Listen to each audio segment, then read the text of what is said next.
My name is Harold Mason, and I'm 61 years old. For nearly 4 decades, I worked the steel mills outside Pittsburgh, where every shift ended with my hands blackened, my shirt soaked, and my back screaming, but my books balanced. I was the kind of man who wrote everything down: hours worked, side jobs taken, every penny earned and spent. My wife, God rest her soul, used to joke that I could tell you what we paid for eggs in 1993 down to the dime. She wasn't wrong. I trusted numbers more than I trusted people because numbers never lied. My ledgers filled an entire shelf in my trailer. Hardcover books with dates running back to when my boy was born. No matter what else went wrong, I never let myself get sloppy. You can call me a lot of things, but not careless. So when Thanksgiving rolled around this past year, I carried one of those ledgers under my arm like always. My brother Patrick had invited me to his big house in the suburbs. He liked to remind me how different our lives turned out. Him with the lake view and granite countertops. Me still driving a rusted Ford and heating my place with an old stove. "At least you've got your books, Harry," he liked to chuckle. "Our family's walking calculator." I'd smile and let it slide, because fighting with him never ended well. That night, the table was dressed like something out of a magazine. Golden turkey, cranberry sauce glistening under the lights, candles flickering. Patrick's daughter poured wine for everyone, glancing at me with that polite smile people use when they think you don't belong. I set my ledger down beside my chair, more out of habit than anything. If only I'd known that very book, the symbol of everything steady about me, was about to be turned into the weapon they'd use to humiliate me. It started with a toast. Patrick stood at the head of the table, glass raised, cheeks red from wine. "To family," he boomed. "Through thick and thin, we've always stuck together." Everyone clinked glasses, smiling politely. I lifted mine too, but I noticed the way his wife, Denise, was staring at me, her lips curled like she'd just tasted something sour. Then came the jab. "Speaking of sticking together," Patrick said, glancing at me, "we had a little incident at the plant last quarter, didn't we, Harry? Something about an inventory mix-up." My stomach turned cold. "That wasn't on me," I said carefully, setting down my glass.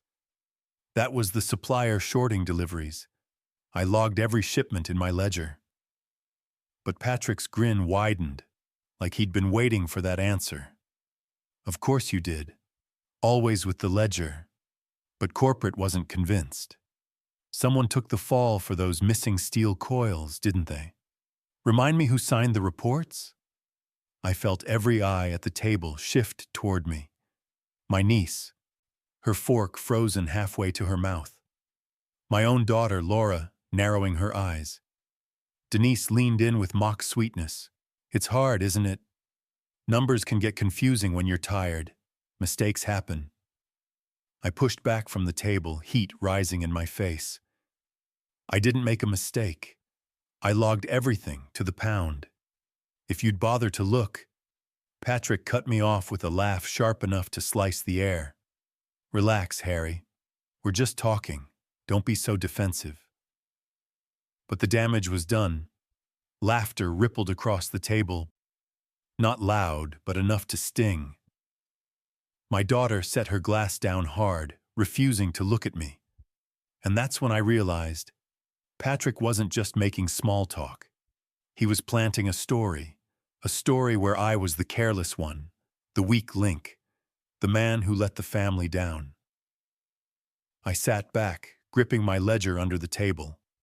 My hands shook, but not from wine, from rage. "This is just the beginning," Patrick murmured with a smile that only I seemed to hear. The plates had barely been cleared when Patrick cornered me in the den. The smell of cigar smoke hung in the air. Though he hadn't lit one yet, he liked the performance of rolling them between his fingers. You looked rattled at the table, he said, leaning back in his leather chair. Funny, considering you've always been so sure of your books. I kept my voice steady. Don't play games with me, Pat. You know that inventory shortage wasn't my doing. I filed the reports. I've got the records to prove it. His eyes gleamed like a cat playing with a mouse. Records don't mean much when the company already closed the file. Someone had to take the blame. Better you than me, don't you think? My jaw clenched. You pushed it on me? Patrick shrugged. Call it strategic. You've got nothing to lose, Harry. No mortgage, no kids in college. Me, I've got investments, a reputation. The board knows my name. If I'd taken the hit, it could have cost me millions. I stepped closer. You let them believe I was incompetent. He smirked. Incompetent, careless. What's the difference? They believed it. And that's all that matters. For a moment, neither of us spoke.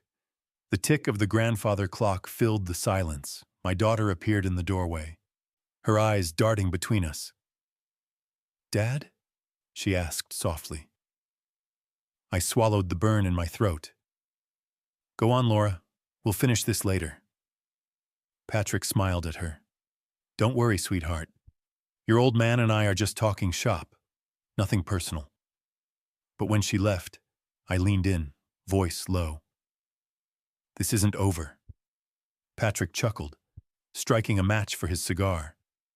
It never is with you, Harry. That's why you'll always lose. I walked out before my fists decided for me, but his words echoed like a curse. You'll always lose. 2 days later, the story spread faster than winter wind. I stopped at the corner diner for coffee, and old man Rizzo, who'd worked with me at the mill back in the day, shook his head.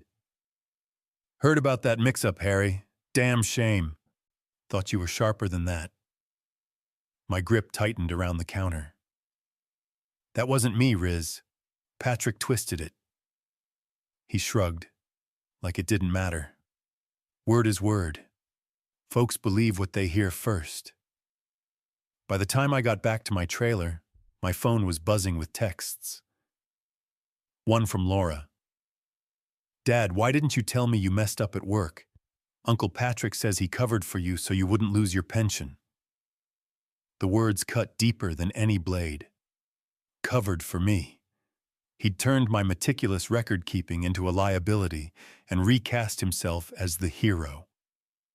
That evening, I drove past his place, the big colonial with the holiday lights strung like jewelry. Cars lined the driveway. Laughter spilled into the street. I parked a block away, just long enough to see him raising a glass on the porch with neighbors. Family's gotta stick together, he was saying loud enough for all to hear, even when one of us slips. Standing beside him was Martin O'Connor, an old friend of mine, a man who'd once sworn he trusted me more than his own accountant. He was nodding along, a sad smile on his face. I wanted to storm up that porch, ledger in hand, and shove the truth down Patrick's throat. But my legs felt like stone. Instead, I drove off, headlights slicing the cold dark. Back at my trailer, I found a note slipped under the door, scrawled in Patrick's blocky handwriting. Numbers don't lie, but people believe stories. Which one do you think wins? I sat at the kitchen table staring at the note until the clock struck midnight. The laughter from his porch still rang in my ears. Thanksgiving weekend bled into silence. Laura stopped answering my calls. When she finally picked up on Sunday night, her voice was clipped, rehearsed. Dad, I just think, maybe you should slow down. Uncle Patrick says you've been under a lot of stress since Mom passed. Maybe the mistake wasn't your fault. But I cut her off, my throat dry. Laura, I didn't make a mistake. I've got the ledger right here. She sighed. You and that ledger. It's always the book. Can't you just admit, maybe once you slipped? Before I could answer, the line went dead. She'd hung up. I sat at the kitchen table staring at the cracked formica surface, one hand on the battered black ledger. Outside, the wind rattled the loose pane of the back window. I opened the fridge. Half a container of cold beans, a single slice of pie on a paper plate, and nothing else. I ate standing up, fork scraping metal, staring at the wall. The quiet pressed in on me. No voices, no laughter. Just the hum of the old fridge and the sound of my own chewing. Once upon a time, Thanksgiving meant Sharon humming in the kitchen, Laura setting the table, me carving the turkey with a steady hand. Now it was me, a cold meal, and a ledger no one believed in. When I shuffled to bed, I noticed something cruel. Patrick's note still sat on the counter, mocking me. Numbers don't lie, but people believe stories. I crawled under the blanket, but sleep wouldn't come. His voice replayed. Laura's doubt replayed. The laughter on his porch replayed. It felt like the walls themselves leaned in to remind me that I'd been erased. For the first time in my life, I doubted my own grip on the truth. What if the ledger wasn't enough? What if Patrick really could bury me with nothing more than his charm and a lie? Monday morning, I trudged to the post office to pick up my pension statement. The clerk, an old buddy named Vince who once worked shifts with me, slid the envelope across the counter. He hesitated, lowering his voice. "Harry, between you and me, folks are talking. They say you're lucky Patrick covered that screw-up, or you'd have lost everything." My jaw tightened. I forced a nod and walked out without a word. On the sidewalk, I ripped open the envelope, and that's when I saw it. My pension payout had been adjusted downward. Not by much, a couple hundred missing, but enough to make my stomach drop. I scanned the fine print, heart pounding. Correction to account balance following discrepancy review. Discrepancy. The word burned. Patrick hadn't just smeared me at the dinner table. He'd filed something official, twisting the story until even the pension office thought I was at fault. I stood there in the cold, the paper trembling in my hands. People bustled past carrying shopping bags, faces pink from the wind, the season moving on like nothing happened. That was the moment something snapped. I wasn't going to die the man Patrick painted me to be.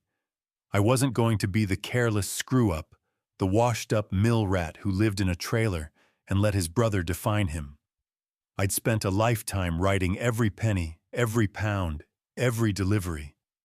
I had proof stacked in ledgers thicker than phone books, and I had something Patrick underestimated: time.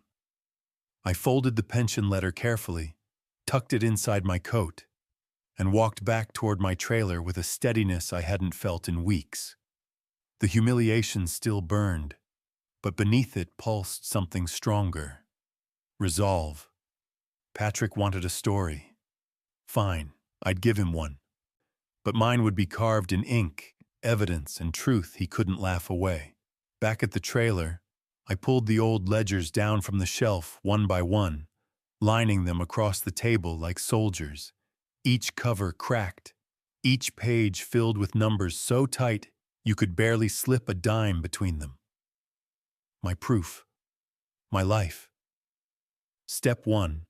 Find the exact entries that cleared me of the missing coils.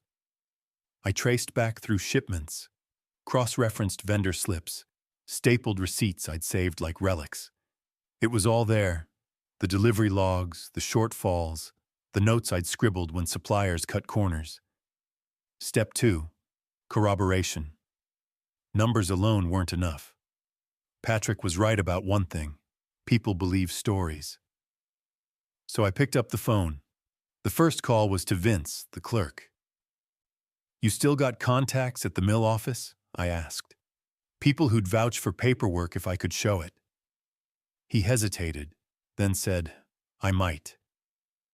Step 3. Exposure. I needed Patrick cornered, not just with ledgers, but with witnesses. Someone neutral who'd hear the truth. That's when I thought of Martin O'Connor, the old friend who'd stood on Patrick's porch, nodding along. He'd believed Patrick, because that's the story he heard. But what if he saw the proof himself? I scribbled the steps on a pad. Proof, witness, exposure. I worked late into the night, scanning pages, organizing slips. For the first time in weeks, my hands didn't shake. The cold meal from the fridge didn't taste like defeat. It tasted like fuel. Finally, I reached for the phone one more time. I hadn't dialed this number in years, not since Sharon's funeral. A steady voice answered. Harry, it's been a while. Yeah, it has, I said, my throat tight. I need your help. It's about Patrick. There was a pause, then, tell me when and where. I set the phone down, exhaling hard. The plan wasn't perfect yet, but it was real. And if Patrick thought he'd written the last chapter of my story, he was about to learn this was only the beginning. By Friday night, I was ready to make my first move. I gathered the pages that mattered most, the vendor slips signed by supervisors, the coil counts, the shipping receipts, and slid them into a thick folder. At the very top, I placed the ledger itself, open to the exact week Patrick claimed I'd blundered. Every pound recorded, every signature matching. It was ironclad. That folder became my first weapon, my physical proof, #1. I drove to a copy shop 2 towns over, one Patrick's friends didn't frequent, and spent nearly an hour making duplicates. I ordered 3 binders, black, professional with tabs, one for myself, one for the mill office, and one for Martin O'Connor. I wanted him to see the truth laid out, neat and undeniable. When I walked out, the binders under my arm felt heavier than steel. For once, my life wasn't just in my head or in dusty ledgers. It was portable, ready to slam on a table. The next morning, I called Martin. Can we meet? I asked. It's important. He sounded cautious. Harry, I don't want to get in the middle of family business. It's not family business, I said. It's the truth. You believed Patrick the other night. Now I want you to see what really happened. A long pause, then, all right, tomorrow, O'Malley's Diner, noon. I hung up, my pulse steady for the first time in weeks. Back at the trailer, I placed Patrick's note, the one he'd left under my door, inside the binder too. Because sometimes the smallest scrap of arrogance could expose a liar better than any number. I stared at the binder on the table. It wasn't just paper. It was the crack in Patrick's armor, the wedge I'd used to split his story wide open. And when Martin saw it, Patrick wouldn't just be the charming storyteller anymore. He'd be the brother who lied, caught in ink and signatures. O'Malley's Diner smelled like fried onions and black coffee when I walked in with the binder under my arm. Martin was already there, tucked into a booth, nursing a mug. He looked up, wary. Harry. Martin. I slid into the booth and dropped the binder on the table. I won't waste your time, just look. He hesitated, then flipped the first tab. His brow furrowed as he scanned vendor slips, delivery logs, signatures. These match the mill's records, he muttered. Exactly, I said. Every coil accounted for. The supplier shorted deliveries. Patrick knew it, but he pinned it on me. Martin leaned back. Then why would he say, because stories spread faster than proof, I cut in. And you nodded along on his porch. You helped him bury me. His face reddened. I didn't know. Before he could finish, the bell over the diner door jingled. Patrick himself strolled in, scarf loose, grin wide, as if he'd been expecting this.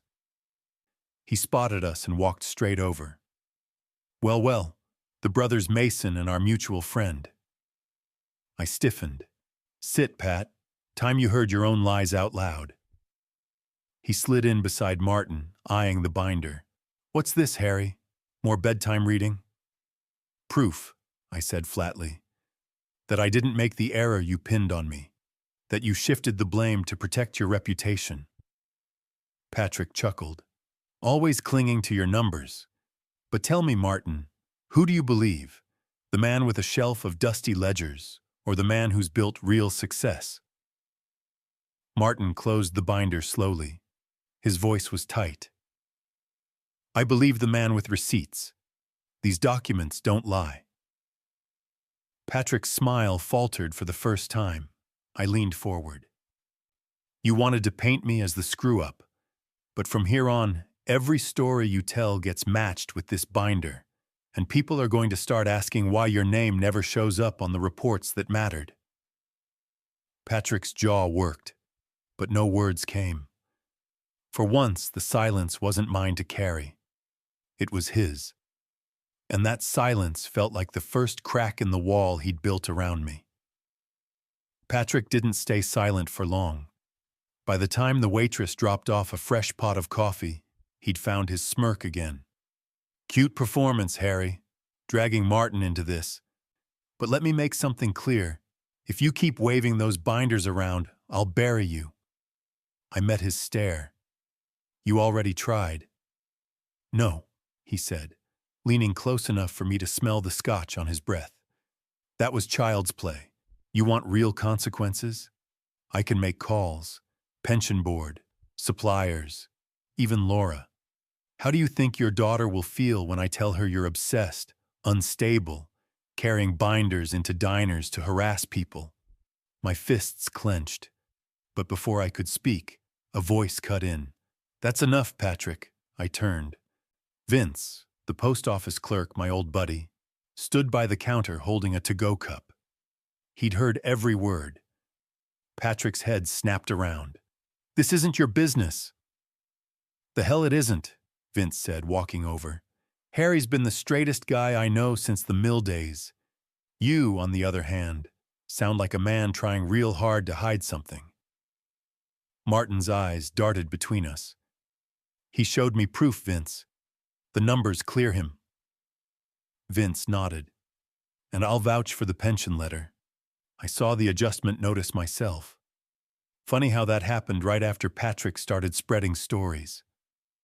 Patrick's face darkened, but his voice dripped venom. You think a couple of has-beens and a stack of papers can undo me? I built my reputation over decades. People believe me because I make them money. You're nothing but a bitter old man scratching notes in a book. I slid the binder across the table until it touched his hand. Then you shouldn't be afraid of the truth, should you? His jaw twitched. He shoved the binder back, knocking over a coffee cup. The hot liquid spread across the formica like blood. He leaned in one last time, voice low and sharp. You don't know the war you just started, brother. And then he walked out, leaving the diner thick with silence and the smell of burned coffee. 2 nights later, Vince knocked on my trailer door, holding a weathered envelope.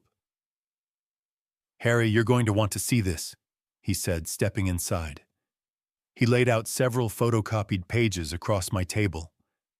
They were internal memos from the mill, emails printed out, complete with letterheads. At the bottom of one page was Patrick's signature, clear as daylight. The memo instructed supervisors to redirect accountability for the coil shortage toward H. Mason in order to protect executive integrity. It was damning, and it was physical proof #2. I felt the blood rush to my ears. Where did you get these? Vince leaned back. Friend in the office owed me a favor. Said Patrick pushed hard to have those files buried. Guess he didn't push hard enough. I flipped through the stack, each page heavier than the last. Dates, directives, his exact words, all pointing to a deliberate frame-up. This is the nail, Vince nodded. And it gets better. One memo references a bonus he received the same quarter. Guess how much? 45 grand, right after he shoved the blame on you. My hands shook, but not from fear. This was the moment the tide turned. For weeks I'd been the ghost, the scapegoat, the fool with a ledger. Now I had Patrick's arrogance in writing. The next morning I called Martin. "Meet me," I said. "Bring whoever you trust." He showed up with 2 other men, former supervisors who'd been skeptical of Patrick, but never had proof. When I laid out the memos, their faces hardened. "He signed this himself," one muttered. "That's fraud." I looked each of them in the eye. Patrick thought stories could bury me, but these papers will bury him. It's not just about me anymore. It's about every lie he's sold to protect his reputation. For the first time, I didn't feel alone. I felt the ground shift under Patrick's feet, and I knew the next move wouldn't just expose him, it would end him. The showdown came the following Saturday at the VFW Hall, neutral ground, where half the town gathered for the Thanksgiving charity drive. Patrick loved to play benefactor there, handing out checks, shaking hands, feeding his legend. This time I came prepared. I walked in with Vince and Martin at my side, the memos and ledgers bound neatly in a folder. Conversations hushed when people noticed us. Patrick was already at the microphone, grinning wide, telling the crowd about family unity. "Before you open your wallets tonight," I said, stepping forward, "you should know who you're trusting." Patrick froze, the microphone still in his hand. "Harry," he said through a smile that didn't reach his eyes, "now's not the time." "It's exactly the time." I took the mic. "For weeks, my brother's been telling you I made a costly mistake at the mill, that he covered for me. Tonight, I'm showing you the truth." I laid the documents across the donation table where everyone could see. Vince read aloud from the first memo, Patrick directing blame toward me. Gasps filled the room. Martin held up another, signed proof of the supplier shortages I'd documented years before. Then came the kicker. The memo awarding Patrick a $45,000 bonus for executive discretion. Faces turned. Whispers swelled. Someone muttered, "So he framed his own brother." Patrick's composure cracked. He reached for the papers, but Martin slapped his hand away. "No, Pat. You don't get to bury this one." I leaned into the mic, my voice steady. Numbers don't lie, and neither do signatures. Patrick built his reputation on blaming others, on burying truth.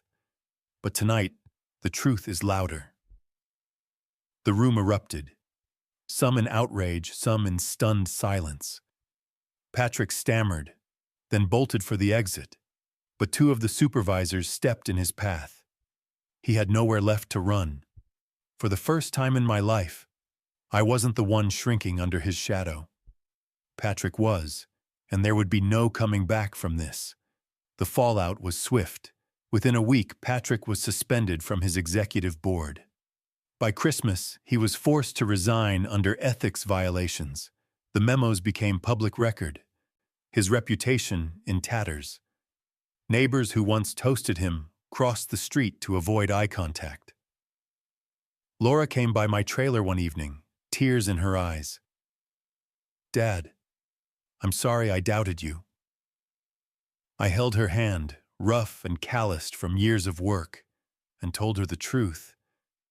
What mattered wasn't that she'd believed Patrick's story for a time, but that she could now see mine. The ledger still sits on my table, pages filled with numbers steady as a heartbeat. But I don't clutch it like a lifeline anymore. I don't need to prove my worth to anyone who chooses lies over truth. If you've listened this far, thank you.